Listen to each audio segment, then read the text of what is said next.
Olá, meus amores, tudo bem, queridos? Vamos lá então, que hoje a gente vai continuar a nossa aula sobre o Renascimento, né? Na aula passada a gente aprendeu bastante sobre o contexto do Renascimento, sobre a parte histórica, como foi possível, né? Todas as ideias renascentistas. E hoje a gente vai dar continuidade aí nesse percurso de aprendizagem, falando sobre perspectiva, né? Na aula passada a gente viu todo o contexto aí da proporção áurea. Eu tenho certeza que vocês acharam muito interessante, porque é algo assim fenomenal mesmo a gente perceber essa ideia do encontro, né, da arte com a matemática, é muito interessante. E a gente vai continuar agora então ainda nesse encontro da arte com a matemática, mas agora falando um pouquinho de perspectiva. Essa daqui é uma pintura rupestre. E o que eu gostaria que vocês observassem nessa pintura é essa ideia de profundidade, né? Toda a base da perspectiva está nessa ideia da profundidade. Então, eu trouxe essa imagem para vocês para a gente refletir o quanto que a perspectiva, essa vontade, né, de você reproduzir imagens com a maior realidade possível. Então, já na pintura rupestre, a gente vê aí os nossos ancestrais com essa ideia, com essa vontade de pintar a realidade exatamente como ela é. Então, a gente percebe nessa pintura essa, essa ideia de profundidade quando a gente vê, por exemplo, um animal sobreposto ao outro. Então, você percebe nessa pintura uma ideia de planos, né, que a gente vem falando já há algum tempo, quando eu expliquei para vocês os planos fotográficos e tudo mais. Então, a gente vê muito essa ideia dos planos, né, primeiro plano, segundo plano, e essa vontade mesmo que o ser humano tem de, vamos dizer assim, pintar a sua realidade exatamente como ela é. E isso tudo traz essa ideia de perspectiva que a gente vai falar hoje, né? Essa ideia aqui que você vê os animais sobrepostos. Na própria pintura rupestre, a gente observa também que eles aproveitavam o próprio relevo da pedra para pintar, para sugerir essa perspectiva. Então eles, por exemplo, vai pintar um animal, vai pintar a barriga de um animal, ele já procurava então pintar aproveitando o próprio relevo, né, da rocha. Então isso é bem interessante.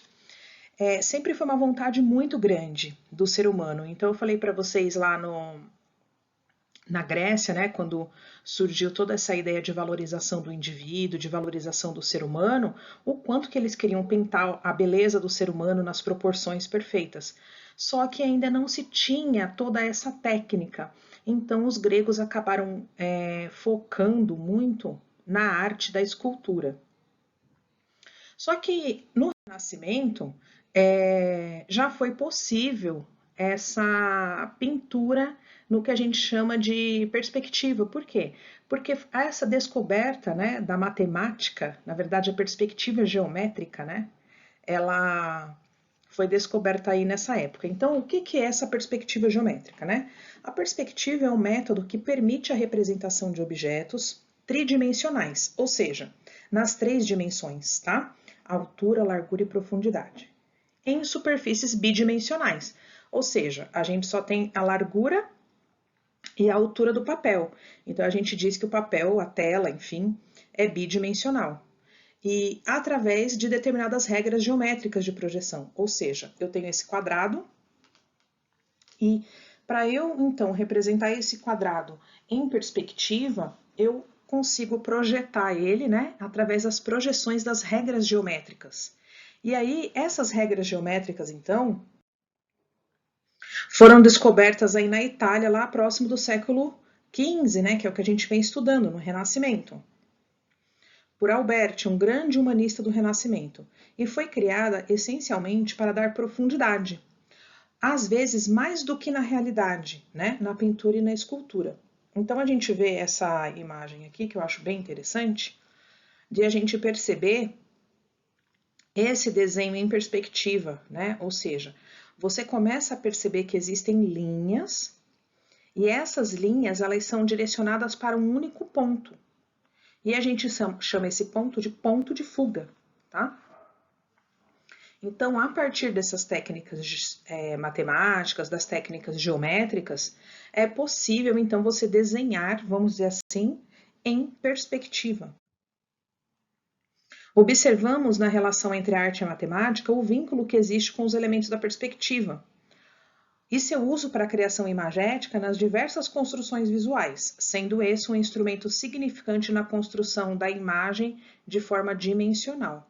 Ou seja, o que essa frase ela quer dizer? Né? Que a gente usa a perspectiva para a criação imagética, criação de imagens nas diversas construções visuais, ou seja, na arquitetura, na pintura, nas representações visuais, onde você tem um plano bidimensional, né, que só tem largura e altura, e aí você consegue fazer um desenho em 3 dimensões, a partir dessas regras geométricas. Tá? Essa pintura aqui eu acho muito significativa, porque a gente consegue perceber o ponto de fuga, né, e toda essa ideia da perspectiva nessa imagem. Então, eu coloquei ela aqui em dois modos para vocês verem, né? Aqui a imagem, essa pintura é a Santa Maria Novella Trindade. O artista é Massa Cássio, né?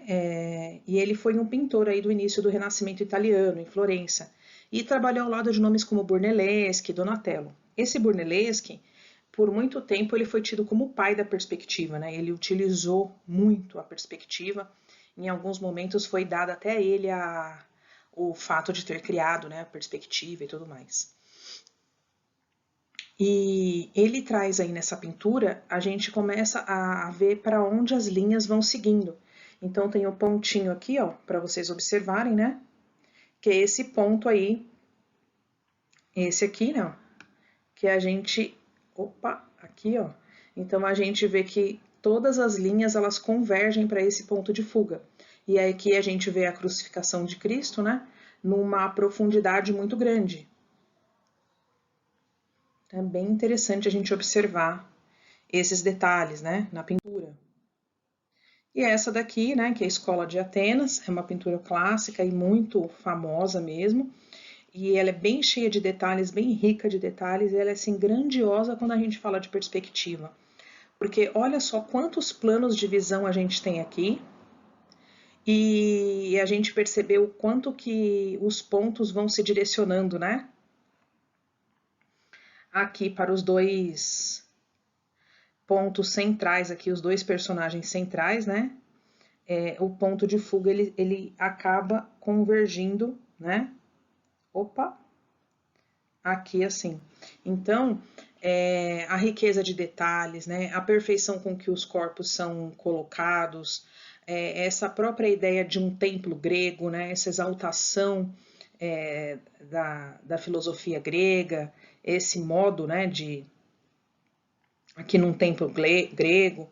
Então, toda essa ideia muito condiz com o Renascimento, né, que é a época que a gente está estudando, e aí a gente observa aqui grandemente o uso da perspectiva nessa pintura, que é a Escola de Atenas. E aqui uma das mais famosas pinturas do mundo, né, que é a Última Ceia, né, a Última Ceia pintada aí por Leonardo da Vinci. Eu até comentei com vocês na última aula que o Leonardo, ele lembra que a gente viu aquela ideia do mecenato, em que a burguesia pagava para os artistas pintarem por encomenda, e também a igreja.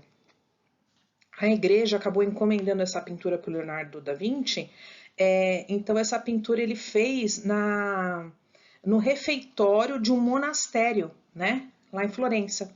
Então ali é onde os monges faziam as suas refeições, e então pediu que ele fizesse ali uma pintura temática, né?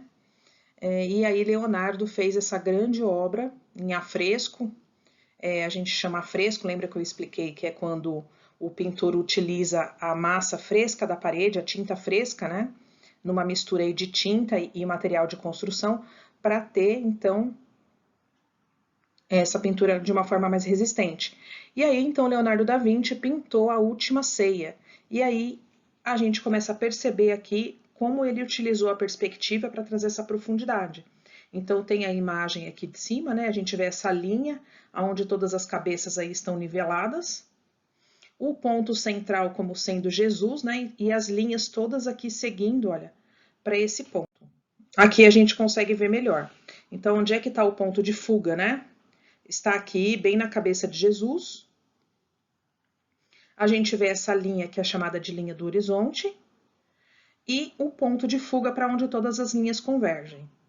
Essa pintura é muito representativa, ela já foi diversas vezes feito releituras dela, enfim, e foi também restaurada, né, diversas vezes.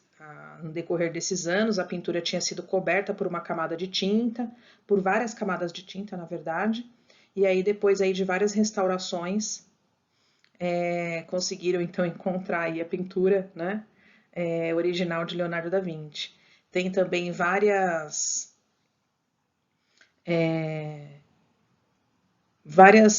estudos aí mostrando o porquê que Leonardo pintou dessa forma, qual os significados de cada um dos apóstolos, inclusive Maria Madalena aqui ao lado dele, né? E aí fazendo uma espécie aqui de V entre os dois, que é como se fosse um símbolo que é ligado aí à fertilidade, então colocando efetivamente como se os dois tivessem. Há várias especulações, né? Como se os dois tivessem efetivamente sido marido e mulher, e não como a história que contam, enfim. Então existem várias especulações, enfim, tem filmes que foram feitos a respeito desse assunto. É um assunto aí bem polêmico e que demanda aí um pouco mais de estudo aí para os interessados, né? Mas o interessante dessa pintura é a gente observar efetivamente o ponto de fuga e a linha do horizonte. Bom, vamos entender aqui agora os princípios da perspectiva, tá? Então, a perspectiva ela pode ser definida como um recurso gráfico que utiliza o efeito visual de linhas convergentes para criar essa ilusão de 3 dimensões, tá? Essa tridimensionalidade. Esse famoso 3D, né, que tanto se fala, é a tridimensionalidade. Então, essas técnicas é para você, vamos dizer assim, criar uma ilusão, né, de 3D numa superfície 2D, ou seja, no papel, numa tela, numa parede, enfim. Uma superfície que tem apenas 2 dimensões. E como isso é feito? A partir das linhas de eixo. Então, lembra que a gente aprende lá na matemática, né? As linhas de eixo x e y. E aí, para você ter essa ideia de profundidade, você precisa de um terceiro eixo, que é o eixo z. Então, para compreender como ocorre a influência das linhas convergentes na representação gráfica, a gente observa essa imagem do cubo, né? O cubo, ele ajuda muito a gente a entender essa ideia de perspectiva. Então, aqui a gente está vendo o cantinho do cubo, tá vendo? Aonde que é o eixo Y, aonde que está o eixo X e aonde é que está esse eixo Z, tá? E aí a gente tem aqui os graus todos relacionados com essa ideia dos eixos. Então, essas linhas de eixo que ajudam a gente a entender aí como é que essa ideia da perspectiva, tá? Então, essa imagem do cubo, ela é bem ilustrativa, ela mostra aí, ó, todas as arestas do cubo e como é que elas se encaixam nesse eixo X, Y, Z. E existem alguns elementos aí da perspectiva, e a gente vai precisar compreender algum desses elementos. Vocês lembram que a gente já viu falar em linha do horizonte? Quando a gente teve aula de fotografia, a gente fala de linha do horizonte, né? Eu mostro para vocês, a gente tem essa ideia da linha do horizonte, e quando a gente fala na perspectiva, ela é o elemento da construção em perspectiva que representa o nível dos olhos do observador. Tá? Então, aqui nessa imagem, vocês vê que tá a cabeça da pessoa, é como se fosse aqui o ponto de fuga, tem o corpo, tá vendo? Ó, simulado aqui. Então, é como se fosse a altura dos olhos da pessoa. Numa paisagem, é aquela linha que separa o céu e a terra, né? E visto ao longe, ela está na base das montanhas e risca horizontalmente o nível do mar. A gente tem um outro elemento que é super importante, que é o ponto de fuga. Na verdade, ele é um ponto imaginário, né? Ele é situado na linha do horizonte e todas as linhas acabam convergindo para esse ponto. E a gente tem o chamado ponto de vista. Na representação gráfica da perspectiva, é comum o ponto de vista ser identificado por uma linha vertical perpendicular à linha do horizonte, tá? O ponto de vista revela-se exatamente no cruzamento dessas duas linhas.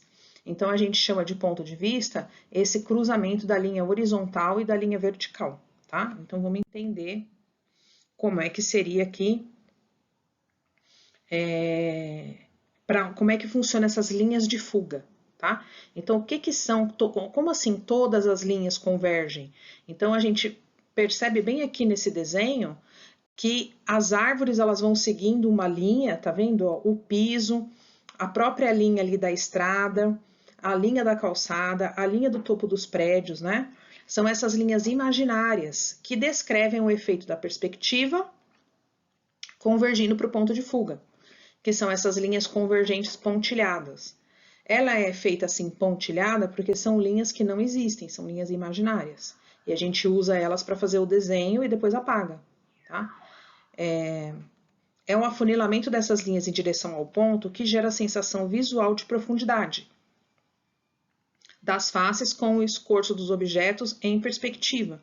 Então, a gente começa a entender como é que se dá essa ideia da perspectiva.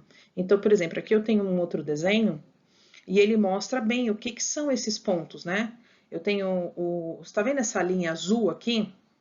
Essa linha azul, que está próxima aqui do céu e que está fazendo o topo desses prédios, a linha de fuga é uma linha imaginária. As outras linhas, elas existem, porque você vê, ó, são calçadas, é a própria calçada, depois aqui tem uma rua, né, uma espécie de uma estrada. As outras linhas, elas acabam fazendo parte do desenho. E aí, em azul, tá a linha imaginária, que depois ela é apagada, né? E pensando nisso, pensando nesses pontos de vista, a gente tem diversos tipos de perspectiva, tá? Então, a gente pode ver esse cubo, eu coloquei até o dado aqui, que ele é muito fácil para vocês compreenderem essa ideia da perspectiva, que é as formas, os ângulos, é praticamente como se fossem os ângulos que a gente está vendo aquele objeto, tá? Então, dependendo da posição ou do nível visual em que o objeto esteja em relação ao observador, a sua representação em perspectiva pode ser aplicada com 1, 2 ou 3 pontos de fuga, tá? Então, a gente tem a perspectiva isométrica, também chamada de paralela ortogonal. A gente tem a perspectiva cavaleira, também chamada de perspectiva oblíqua, e a gente tem a perspectiva cônica, tá? E, na verdade, todos esses são perspectivas, né? Todos esses são perspectivas, mas em tipos diferentes. E esses tipos estão relacionados com o ângulo de visão, tá? Que está o observador em relação ao objeto. A perspectiva, vamos dizer assim, mais fácil de a gente entender é a com um ponto de fuga, tá? Então, você tem todas as linhas convergindo para um único ponto. E aí, os objetos nessa situação apresentam a sua face frontal paralela ao observador. Então, é muito fácil a gente entender com um cubo, tá vendo? Ó? Eu tenho cubo, tenho retângulo. Então, olha, o A, o B e o C. Uma das faces sempre vai estar virada para a pessoa e as outras em perspectiva. Geralmente é o tipo mais facinho que tem, né? Todo mundo consegue fazer um quadradinho e depois puxar a perninha do quadrado para trás, né, no eixo, e fazer esse cubo, tá? Então, esse tipo de perspectiva é chamado de paralela ou cavaleira, tá? O mesmo nome. Na arquitetura, acaba se usando perspectiva cavaleira, em algumas coisas na área da mecânica, tá? E uma das que a gente mais observa no nosso dia a dia é a perspectiva oblíqua, também chamada de cônica, tá? Ela tem 2 pontos de fuga. E olha que interessante que fica. A pessoa, ela fica de frente ao objeto e, na verdade, ela não está de frente a uma das faces, ela está vendo as duas faces ao mesmo tempo. Então, é um tipo muito utilizado de perspectiva porque ela faz com que a gente consiga ver todos os detalhes do objeto. Tanto a parte lateral, a outra lateral, né? Lateral 1, lateral 2, a gente vê a parte de cima do objeto. Então, ela é muito utilizada. E aí é quando esse objeto fica nessa posição oblíqua, tá? Em casos como este, como pode ser visualizado na ilustração do cubo à direita, né, abaixo, observe que nenhuma linha da estrutura do objeto foi representada na horizontal. Então, a gente não tem como, nessa perspectiva aqui paralela... Opa, é aqui que eu tenho que apertar. Para o slide ir. Então, o que que acontece? A gente acaba não vendo nenhuma linha paralela, né? A linha do chão ali onde está a pessoa. Todas as linhas estão num ângulo, tá? Isso é interessante a gente observar. Essa perspectiva cônica, ela é muito associada à ideia que geralmente a gente tem de perspectiva, pois são as que mais se assemelham à interpretação feita pelos nossos olhos. Então, essa perspectiva de 2 pontos de fuga, ela é muito comum, né? Os nossos olhos acabam vendo dessa forma os objetos. E a gente tem aqui o cubo em 2 pontos de fuga. Então, eu deixei passo a passo aqui para a gente conseguir fazer esse cubo com 2 pontos de fuga. Como é que vocês vão fazer? Vocês vão pegar um papel, tá vendo? A folha do caderno, você vai posicionar aqui, fazer uma linha, posicionar 2 pontos, tá vendo como tá aqui?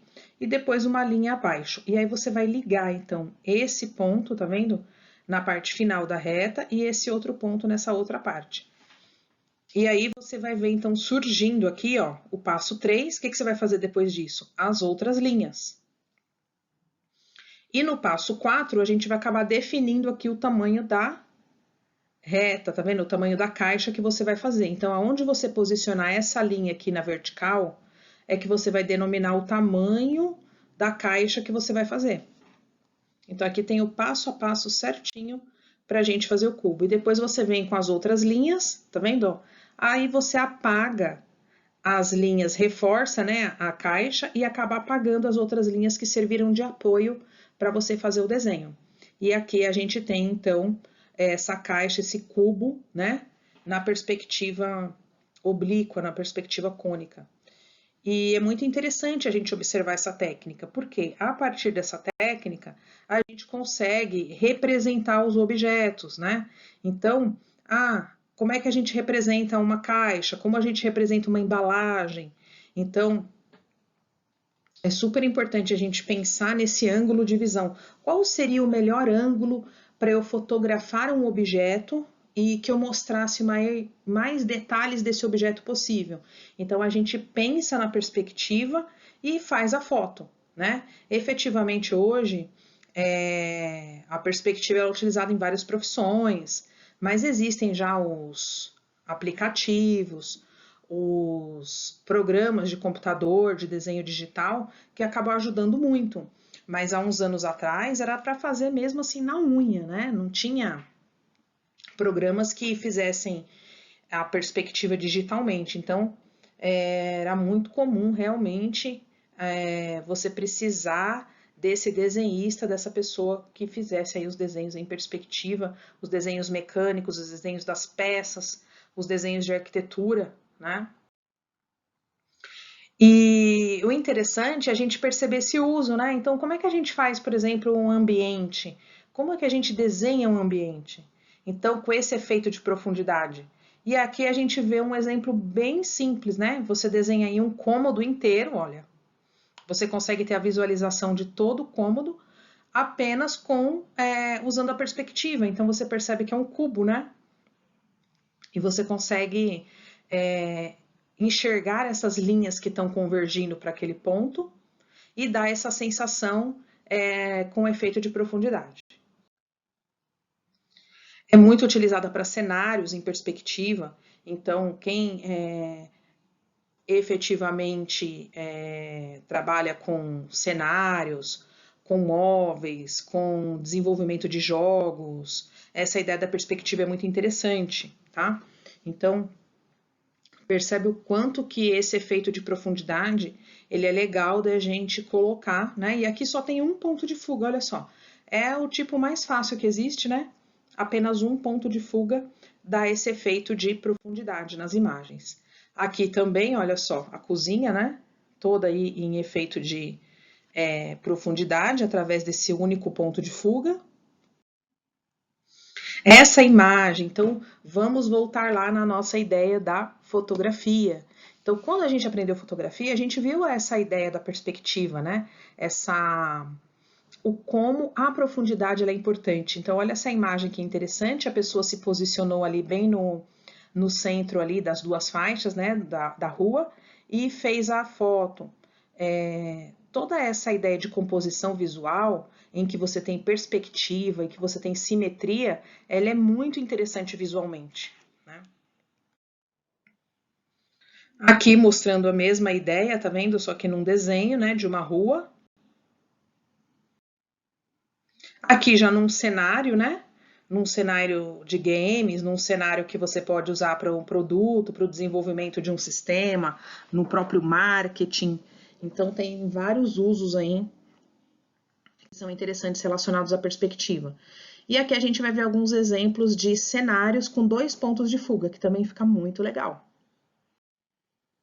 Essa ideia, tá vendo? De você ter o observador, aí você tem os 2 pontos de fuga, tem o ponto de vista, que é o que a gente chama da altura dos olhos do observador, né?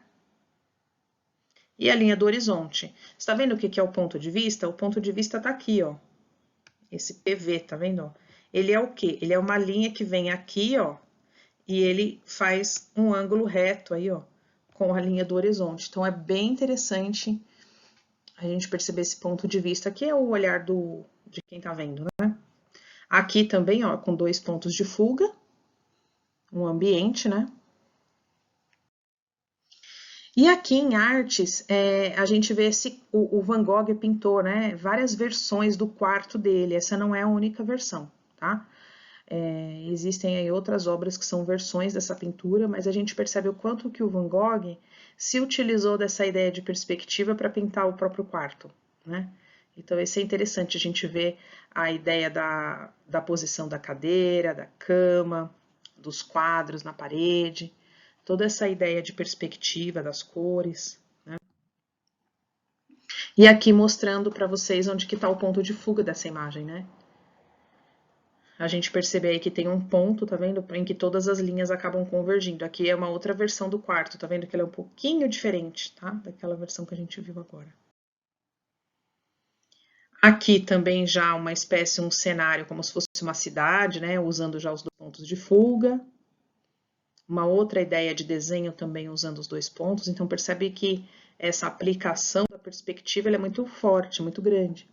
E aí, o mais legal também é a gente começar a perceber os outros usos, né? Hoje, a gente tem a perspectiva como uma forma de composição visual muito utilizada. E aí eu trouxe esse exemplo aqui para vocês das perspectivas no cinema e nos games. Olha só que interessante, aqui é a arte da perspectiva no cinema. Então, você pegar uma imagem como essa, né, desse vagão aí de trem, e você perceber onde é que está o ponto de fuga, e perceber toda essa harmonia na composição da imagem, né, na harmonia das cores. Então, a gente sabe que o cinema ele é feito aí de frames, né, que são fotos, que numa determinada velocidade a gente tem o vídeo. Então, é muito interessante a gente perceber como o enquadramento da câmera é importante para a gente ter essa ideia da perspectiva. Essa imagem ela é muito significativa, né? Porque ela está mostrando aí uma pessoa deitada na rede, e tem, tá vendo, as linhas da rede colocadas nessa ideia do ponto de fuga da perspectiva. Então, é a gente utilizar elementos do dia a dia, como a gente viu na fotografia, corrimão de escada, e vários elementos nossos do dia a dia que podem, através do enquadramento que você faz da câmera, ficar interessante a sua imagem com uma perspectiva.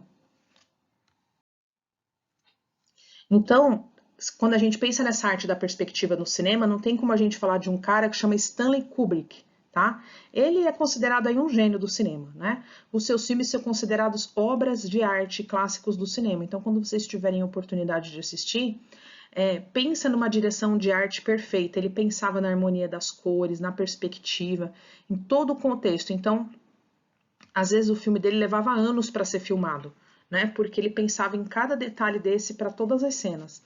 E aí tem o 2001, né? Que é a Odisseia no Espaço.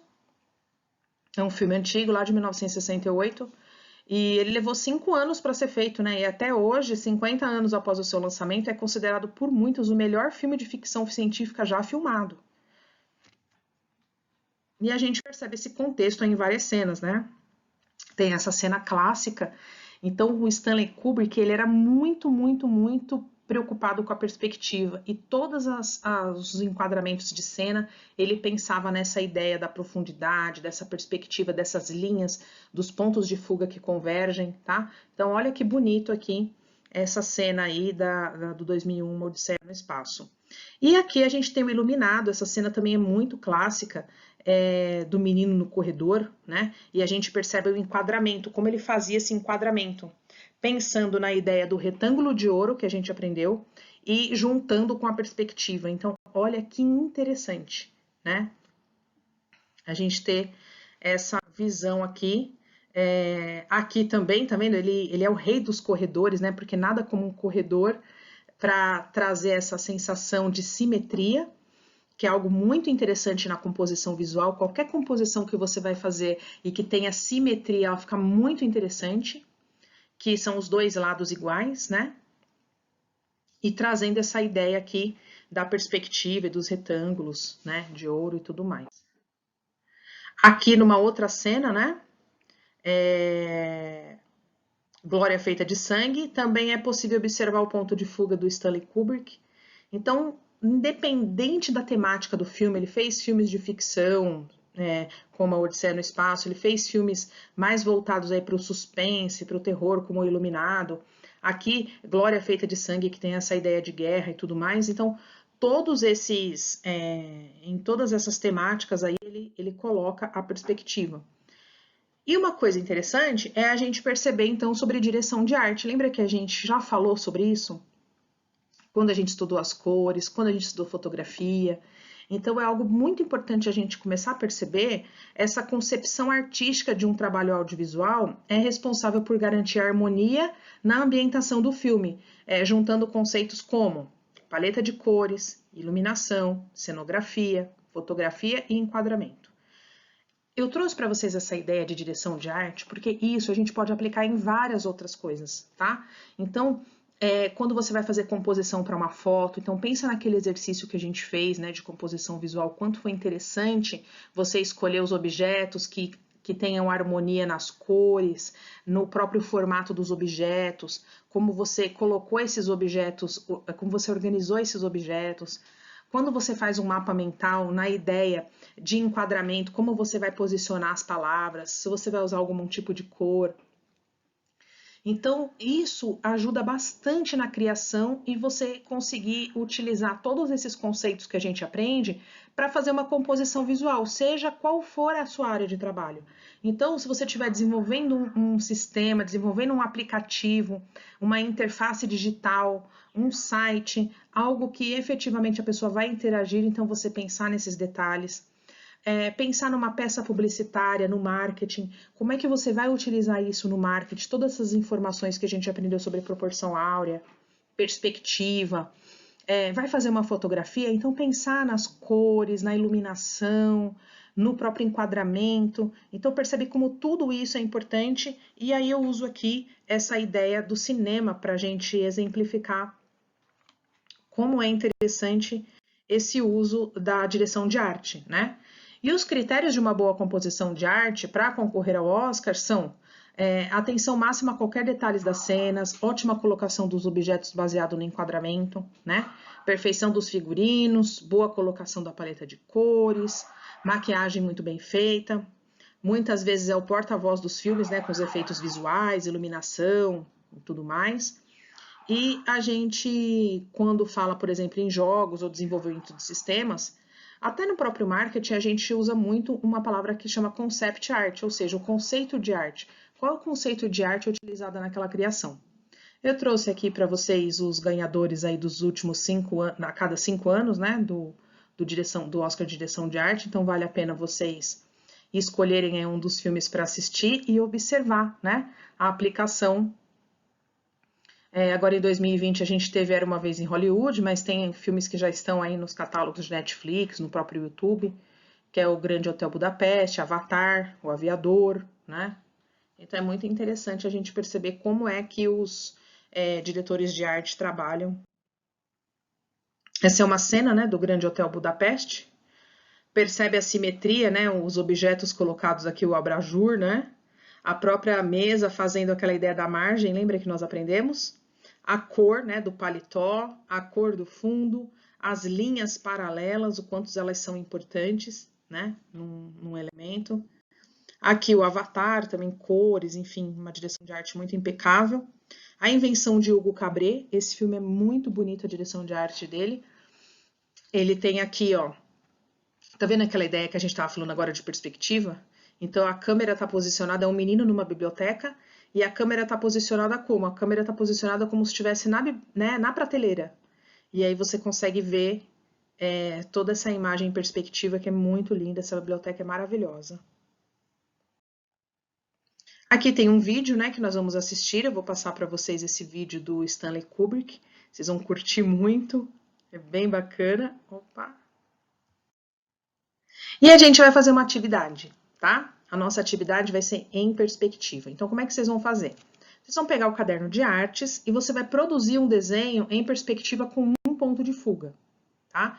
Então, aqui eu deixei essa imagem que ela dá efetivamente bem para vocês seguirem essa ideia de perspectiva. Então, você vai precisar do quê? De lápis, borracha e uma régua, tá?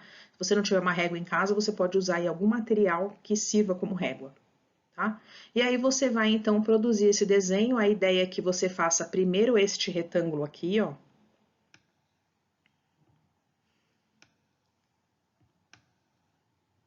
Então você vai fazer este retângulo, aí você vai encontrar o ponto central dele, né? Você sabe que se você ligar aqui as... Opa! A Pro tá desenhando com o mouse aqui, fica meio tortinho, mas é aqui assim.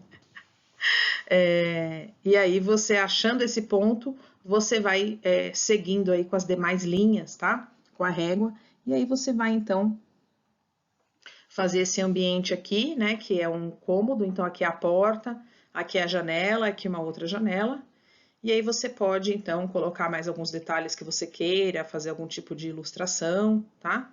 A ideia é você fazer esse piso aqui quadriculado, que ele fica bem interessante num desenho de perspectiva, tá?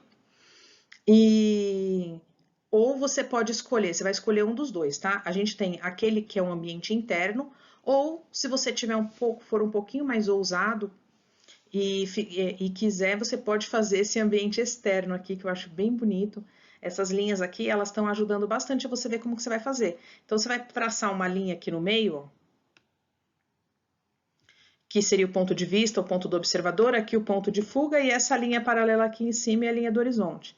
A partir daqui, você vai puxando as linhas, ó, e vai produzindo aí o seu desenho no ambiente externo, tá? Fica esse desafio aí, para quem gosta de ser desafiado, tá? Mas a ideia é que vocês entendam um pouquinho, que consigam pegar um instrumento, que é uma régua, e conseguir ver um pouco essa ideia do que é fazer uma perspectiva no papel, tá? Isso é bem importante.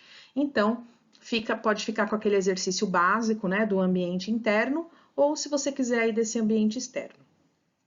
Esses slides a Pro vai disponibilizar lá na nossa equipe, tá? Sempre aí no mês de setembro, né? E essa atividade, então, vai ficar para ser entregue até o dia 30 de setembro, né? Vai contar aí a nossa nota, a nossa presença para esse período. Então é isso, amores. Eu espero que vocês tenham gostado. Eu acho super interessante toda essa ideia da perspectiva, né? E a gente vai ainda falar um pouco sobre isso quando a gente vê os outros movimentos artísticos, na própria história da arte, o quanto depois dessa descoberta, o quanto a perspectiva foi aplicada nas imagens, nos contextos artísticos, tá bom? E é isso. Então, vamos lá então que a gente vai assistir agora o vídeo do Stanley Kubrick, tá bom? Um beijo.